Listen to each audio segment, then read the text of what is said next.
Selamat sore guys, jumpa lagi dengan gue Davin dari Workshop Elika Otomotif. Hari ini kita mau tuning lagi mobil Honda HR-V 2022 atau 2023 nih ya. Pokoknya ini yang tipe 1500 non turbo. Nah, ini kemarin banyak yang ini ya, banyak baru aja ada kejadian seru lah kemarin. Jadi ada salah satu Instagram yang kerjanya menghujat mobil ya.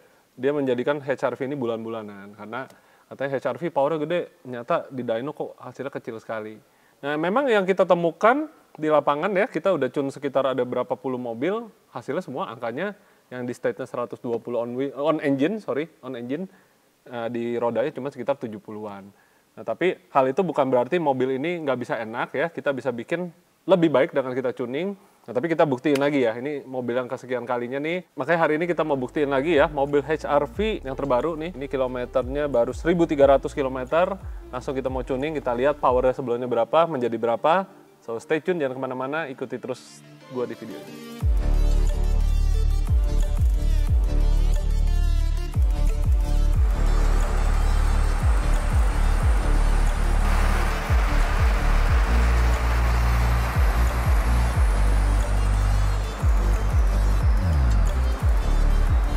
Ini mobil padahal mesinnya sudah 1500 cc terbaru ya, dan kalau nggak salah yang baru ini sudah dual overhead cam alias VTEC-nya, jadi ada yang di in sama X. Mesin makin baru tapi power kenapa makin turun? Nah itu gue juga bingung. Kalau mau tanya ini power kemana, tanya yang bikin, bukan tanya ke gue, karena kalau gue ini kan hanya melihat apa yang kita temuin di lapangan ya, kita dyno. Nah, sepengalaman gue di mobil dengan mesin baru Honda ini, itu kan pertama dikenalin tuh di mobil Honda City ya, City Hatchback yang dulunya tuh sebenarnya Honda Jazz jadi namanya City Hatchback. City Hatchback waktu datang pertama kali ke kita juga kita dyno, angkanya kok mirip-mirip, kecil-kecil ya, sekitar 70-an lah, 70 sekian. Begitu datangnya manualnya, angkanya besar sekali. Angkanya standarnya aja sudah bisa mencapai 85 sekian. Nah, memang seharusnya seperti itu. Jadi power yang di mesin biasanya ketika nyampe ke roda dia bisa hilang sekitar 30% pada umumnya. Tapi bukan berarti semua mobil begitu, karena apa yang kita temuin, mobil yang canggih-canggih ya, yang kayak AMG, BMW M, yang baru-baru, loss-nya sedikit sekali. Jadi misalnya dibilang 300 HP di engine, ternyata di dyno bisa 260, 270. Nah, jadi tidak semua mobil loss-nya pasti sama ya. Jadi tolong dengerin dulu baik-baik apa yang gue sampaikan, jadi jangan langsung diceplos-ceplos aja. Jadi banyak yang berantem kemarin gue lihat, ada yang ributin soal on engine, on wheel, mereka nggak ngerti, tapi ya jadinya lucu juga sih setelah gue lihat-lihat, ribut. Nah, hari ini makanya gue bantu klarifikasi lagi, bahwa power yang di dyno kita adalah on wheel, bukan on engine. Tapi memang di mobil ini banyak yang ngeluh, mungkin yang punya mobil atau yang belum beli mobilnya akan berpikir ya, kenapa mobilnya kok lemot banget gitu. Salah satunya ya karena yang tadi kita sampaikan, loss-nya itu bisa terjadi karena CVT. Dari transmisinya itu ada yang namanya drivetrain loss ya, jadi semua mobil yang namanya pakai matic pasti ada sedikit loss dibandingin dengan kalau transmisi manual itu kan direct ya, jadi dari mesin ditransfer langsung sama gearbox manual pakai kopling. Nah, itu bisa loss-nya sedikit. Kenapa Honda memakai transmisi CVT? Jadi sebenarnya CVT itu memang didesain bukan buat balap-balap, karena ini bukan mobil balap kan, ini mobil yang dipakai untuk bawa keluarga lah ya, untuk ibaratnya buat harian, base-nya cukup tinggi, buat enak dipakai. Nah, jadi CVT itu digunakan buat dapat kenyamanan, jadi dia tidak ada jeda perpindahan gigi sekalipun, jadi waktu kayak digas tuh nyambung terus aja transmisinya. Nah, cuma memang kalau yang hobi ngebut akan kecewa dengan transmisinya. Karena biasanya kalau dengan transmisi yang konvensional sekalipun waktu ngoper gigi tuh berasa sentakan perpindahan gigi.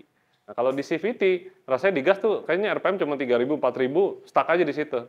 Nah, makanya banyak yang marah-marah komplain karena mobilnya jadi rasanya kayak lemot forever gitu ya. Tapi memang kenyataannya memang dia lemot gitu.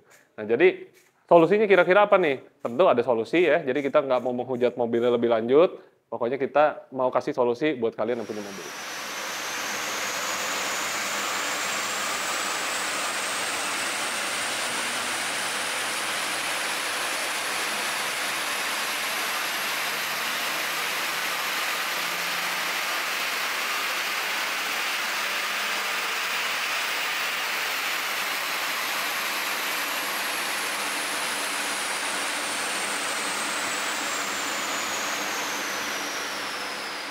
Nah, jadi tadi kita udah lakukan dyno lagi ya di mobil ini, terus kita udah tuning juga dan ada pemasangan sedikit parts ya. Jadi tampilan semua tetap terlihat standar, tadi kita cuma tambahin filter udara si Mota, sama dikasih cyclone di jalur udaranya ya. Jadi dia buat memutar arus udara biar gasnya tuh jadi colek-colek dikit aja, udara udah kekompres masuk ke dalam. Nah, hasilnya gimana? Langsung aja yuk. Nah, jadi di mobil ini pun angkanya memang berkisar di 70 HP-an ya. Jadi variatif lah, ada yang angkanya 70, 71. Nah, yang ini dapatnya cukup tinggi nih, dapat di 75,7 wheel horsepower. Nah, dalam pengetesan ini semua kita gasnya tuh sampai pol ya, jadi nggak digantung setengah gas, kaki semua gasnya gas pol. Nah, di sini kita bisa lihat ya, grafik standarnya tuh dia sampai RPM 3000-an ada power, lalu dia nge-flat, pelan-pelan naik lagi, dan peak-nya itu di RPM 6000-an nih, 6100, 63 lah ya, 63-an. Nah, setelah kita tuning, tadi akhirnya gue bikin settingannya custom tuning di dyno. Kita dapat hasilnya nih, ada yang kuning, ada yang merah nih ya. Jadi yang kuning ini yang base-nya pertama, pelan-pelan kita naikin, dan dapatnya sampai 79,7, bahkan ini 80 ya, 80 wheel horsepower. Jadi secara angka, kelihatannya sedikit ya. Jadi kalau lihat dyno, jangan cuma ujung sama ujungnya doang. Tapi kita mau lihat berapa gemuk di bawah sini nih. Contoh di sini kita bisa lihat di RPM 3800, 4000, ini naiknya sampai 10 wheel horsepower.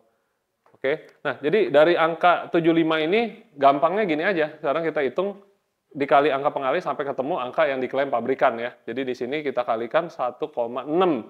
Jadi sebenarnya sih yang diukur itu validnya adalah yang di roda. Tapi kan orang-orang taunya standarnya 120 HP bro. Nah jadi di sini kita samain standarnya 120 tuh. Ya dapat 120 tuh dikali 1,6. Karena kita dapat sampai 128. Jadi naik 8 horsepower on engine di ujung, tapi di bawah sininya yang penting. Di sini naik sampai lebih dari 15 HP ya. Di sini juga naiknya banyak banget.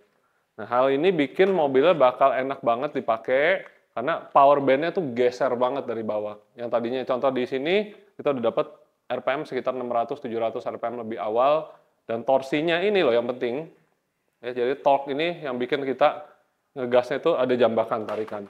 Dimana aslinya tuh baru naik terus kok ada kayak aneh ya, ada nyemplung dulu baru naik lagi. Nah kita dari bawah tuh sentakannya udah berasa banget. Nah di sini pastinya bikin tarikan lebih enak, mobilnya lebih bertenaga, memang tidak berubah menjadi power yang kayak naik jadi 180 HP. Nah kalau mau yang kayak gitu, Anda belinya yang turbo, jadi bukan yang NA. Powernya hilang banyak dari pabrikan, tapi bukan berarti tidak bisa dibikin lebih enak. Dengan solusi yang kita tawarin ini, pengerjaan paling makan waktu 2 jam, powernya naik cukup banyak ya. Nah, jadi pilihan ada di tangan Anda sendiri, mau mobilnya enak atau mau terus ribut, mobilnya nggak enak. Oke, kalau gitu sampai di sini dulu videonya. Mudah-mudahan terbantu dengan video penjelasan gue ini. Kalau mau beli HRV, kalian bisa pikirin hal-hal ini, atau punya teman yang lagi ngeluh-ngeluh dengan HRV-nya, kasih lihatlah video kita. Oke, kalau gitu gue Davin pamit diri dulu. Sampai di sini videonya. See you on next video. Bye. Sampai jumpa lagi di video berikutnya.